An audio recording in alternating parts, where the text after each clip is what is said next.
Welcome in today 5 the parenting pen converts into child's pleasure. અને આજનો આપણો topic છે કે ફિયર એન્ડ એન્ઝાયટી. દરેક પેરેન્ટ્સનો કોમન સ્ટ્રેસ હોય છે કે મારું બાળક હંમેશા ડરતું રહે છે. નાની નાની વાતોમાં એ ખૂબ જ ગભરાય છે. કોઈ પણ નવી વસ્તુ ટ્રાય કરવામાં એને બીક લાગે છે. પરંતુ સાચી હકીકત એ છે કે બાળકનો ડર એ બાળકની કમજોરી નથી, પરંતુ બાળકને સેફટીની જરૂરિયાત છે. જ્યારે બાળક પોતે સેફ ફીલ કરે છે ત્યારે આપોઆપ એનો કોન્ફિડન્સ વધી જાય છે. આના માટે આજથી જ એક નવી પ્રેક્ટિસ શરૂ કરો કે જ્યારે તમારું બાળક ડરી રહ્યું છે ત્યારે એને સમજાવવાની કોશિશ ન કરો. પહેલાં એને સેટલ થવા દો અને એને શાંતિથી કહો કે તું સેફ છે, હું તારી સાથે છું.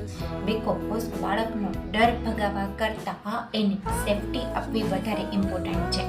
જ્યારે પેરેન્ટ્સ પોતે અવેલેબલ હોય છે ત્યારે એની પ્રેઝન્સ અને એની કામનેસ જ બાળકને વધારે સ્ટ્રોંગ બનાવે છે.